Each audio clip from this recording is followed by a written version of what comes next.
em adultos, né, que eu estou supondo que a grande maioria de vocês está me escutando aí, o necessário é de 7 a 9 horas, não é menos do que 7 horas. E eu sei que vocês já devem ter ouvido alguém falar, ou você fala isso, ou alguém fala que dorme 5 horas e fica bem. Durmo 5 horas e fico bem. Hoje em dia eu só dou uma risadinha, assim, como eu acabei de dar, porque eu sei que não. Eu acredito que a pessoa acredite que ela está bem, mas eu sei que não, porque eu já li trocentos trabalhos mostrando que não. Como é que a gente pode saber isso? Mesmo a pessoa tendo uma percepção de que ela está bem, se eu passar um teste para medir atenção, para medir controle emocional, para medir motivação, eu vou saber que ela está desfuncional se ela estiver dormindo menos que 7 horas. Simples assim, beleza? Queria comentar 3 trabalhos sobre isso. O que acontece se você dormir menos do que o necessário? Menos do que 7 horas, especialmente menos do que 6 horas. De 6 a 7, vai dar uma zoada, vai, não é tanto. O negócio começa a ficar mais grave quando é menos do que 6 horas. E quanto menos, pior. Não é linear. Você tira 1 hora do seu sono, a gravidade dos sintomas que você vai lidar vão aumentar muito. É um negócio exponencial, sabe?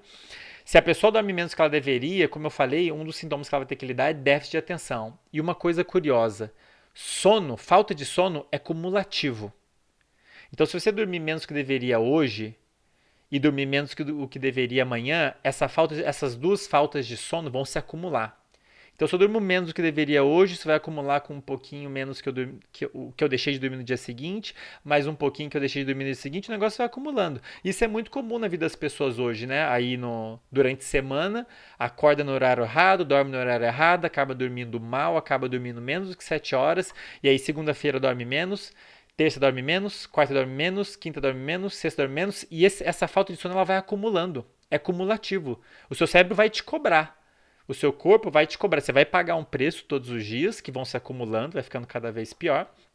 E quando você puder dormir, naturalmente o seu sono vai ter que ser maior para pagar o preço. Tá? Não tem como sanar a dívida sem dormir. A única forma de resolver o problema de falta de sono só tem um jeito, gente: dormindo. Beleza? Café pode ajudar a compensar os sintomas? Pode. Se expor à luz, como eu vou explicar daqui a pouquinho, pode. Exercícios pode. Mas a única forma de resolver o problema é dormindo. Beleza? Então você precisa dormir de 7 a 9 horas todos os dias. Se você deixar de dormir, você vai ficar devendo e vai ter que pagar alguma hora. Legal? E tem um trabalho muito legal que eu gosto de comentar, que saiu em 2003 na revista Sleep, que é sono em inglês, né? Que é uma revista muito famosa na área de sono. E eles mostraram, o que eles fizeram foi avaliar o quanto de déficit de, como era o desempenho atencional de pessoas relacionado ao quanto elas tinham dormido. Então elas pegaram um grupo de pessoas, deixaram dormir à vontade, então elas podiam dormir às 7 horas. Tinha um grupo de pessoas que só podia dormir até 6 horas e tinha um grupo de pessoas que só podia dormir até 4 horas. E olha só que curioso, esse grupo, não vou entrar em muitos detalhes, mas esse grupo que podia dormir só até 6 horas, acho que eu comentei sobre esse trabalho no primeiro episódio. Esse grupo que podia dormir só até 6 horas, 6 horas, gente, nem é uma coisa muito diferente do que você talvez esteja fazendo ou que algum amigo seu esteja fazendo, dormindo até 6 horas, de 5 a 6 horas. Essas pessoas, elas começaram a apresentar déficit de atenção, só que o curioso é que o déficit de atenção foi se acumulando ao longo dos dias. Eles ficaram 2 semanas nessa rotina de dormir só até 6 horas, lá no laboratório, né?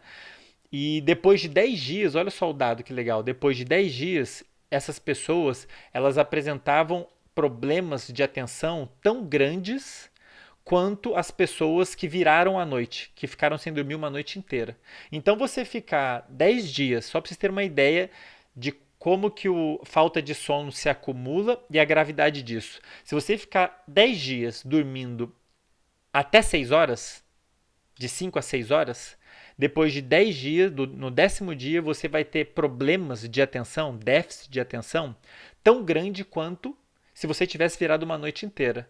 E provavelmente você já virou uma noite inteira. Você sabe como é que é? Como é que fica a nossa capacidade de concentração quando você vira uma noite, né? Como é que foi o seu desempenho numa aula depois de virar uma noite? É um caco. Então, pessoal, falta de sono é cumulativo. Se você deixar de dormir um pouquinho hoje, você vai ficar devendo. Vai ter que pagar na noite seguinte, e se não pagar, vai ficar para a próxima noite, ou vai ter que dormir de tarde. Em algum momento você vai ter que dormir, porque, como eu falei no início, o sono é necessário. Você precisa dormir. Como o Matt Walker fala, Matt Walker é um dos pesquisadores, eu comento muito sobre ele, é o autor do livro Por que Nós Dormimos, aliás é um livro sensacional para quem lê, já deixa aí a recomendação. É um dos maiores referências dessa área no mundo científica, né? E, e ele fala assim, o sono nos dá o direito de ficar acordado.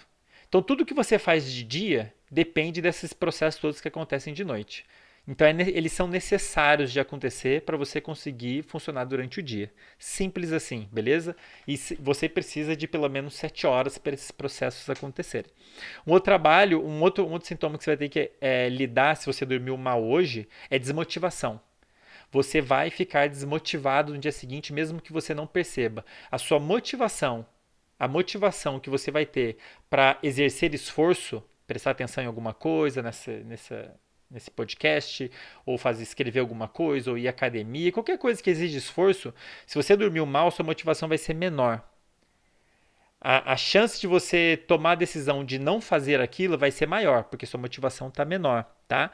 Não vou entrar em detalhes do porquê que isso acontece, mas queria citar um trabalho bem legal também, que eles testaram a motivação de alunos para fazer exercícios de matemática. Então eles pegaram 2 grupos lá, alunos que tinham dormido normal e alunos que não dormiram. E aí os alunos chegavam no laboratório e eles tinham que decidir, eles tinham que fazer vários exercícios de matemática, só que eles podiam escolher o nível de dificuldade, que ia de 1 a 5.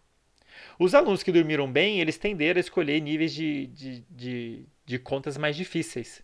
Os que não dormiram tendiam a escolher contas mais fáceis. E curioso, eles naturalmente escolhiam, ninguém falou nada para eles, só falou, ó, escolhe aí, e os que não tinham dormido tendiam a escolher contas mais fáceis. Então eles tinham uma menor motivação para exercer esforço mental, não é nem só esforço físico, esforço mental também é custoso para o cérebro e depende de motivação. E o mais curioso, na hora que os pesquisadores perguntaram para todos esses alunos o quanto de esforço eles tinham colocado naquilo, eles respondiam a mesma coisa. Então os alunos que se esforçaram menos, eles não perceberam que se esforçaram menos. Para eles se esforçaram tanto quanto aqueles que tinham se esforçado, que realmente tinham se esforçado mais, que eram os que tinham dormido bem.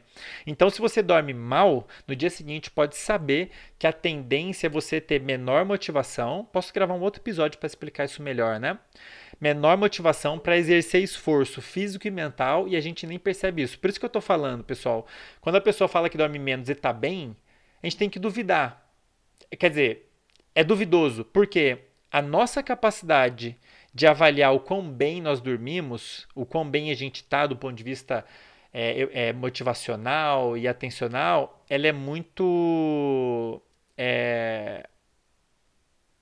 falha, especialmente quando a gente não dorme bem. Uma das coisas que acontece quando a gente dorme mal é que a gente perde a capacidade de fazer essa autoavaliação adequadamente, curiosamente, né? Então, como eu disse, eu acredito que a pessoa ache que ela está bem, mas eu sei que ela não está bem. E é aí que mora o perigo. A pessoa acha que está bem, mas mal ela sabe que ela está pagando um preço do ponto de vista atencional, do ponto de vista emocional, e ao longo dos anos está se predispondo a um monte de doença e nem sabe disso, né? Beleza? E aqui é o meu papel, informá-los, né? Como um professor, vou proferir informações científicas aqui para vocês estarem cientes disso, né? E finalmente, não poderia deixar de comentar, então, ou seja, você vai ter déficit de atenção, que vai se acumulando se você for dormindo mal todo dia, problemas de motivação, que também vão se acumulando, e problemas emocionais. Queria chamar atenção para um tipo de problema emocional que você vai ter se você dormir mal: ansiedade. Uma pessoa que não dormiu, ela vai tender, e tem vários trabalhos mostrando isso, vou colocar um deles aí na descrição para quem quiser dar uma olhada. Se você dormiu mal hoje, você vai tender a se sentir mais ansioso ao longo do dia. Dependendo do quanto você deixou de dormir, ou quão mal você dormiu, você pode sentir algo em torno de 50% mais ansiedade do que uma pessoa que dormiu bem. Então talvez você esteja lidando com vários problemas hoje. Ah, Andrei, tô meio mal, tô meio para baixo, meio desmotivado, tô ansioso, eu sou ansioso, eu tô com problema de atenção. Isso tudo talvez seja reflexo de falta de sono. Por isso que eu digo que sono, na minha opinião, é um dos pontos mais importantes que a gente tem para conversar dentro da neurociência, dentro da saúde da literatura relacionada à saúde e à performance cognitiva de um modo geral. A gente tem que conversar sobre sono, porque realmente, se te faltar, você vai pagar muitos preços por isso. Beleza? E tem vários trabalhos legais desse pesquisador que eu comentei, o Matt Walker, mostrando essa relação da falta de sono com a ansiedade. Né? Aparentemente, quando a gente dorme mal, as regiões do cérebro envolvidas com autocontrole, em segurar um pouco a onda da ansiedade, dar uma amenizada, elas não funcionam direito. Vários circuitos do cérebro não funcionam direito se você dormir mal. E aí um dos resultados é você ter uma superatividade dos circuitos envolvidos com ansiedade.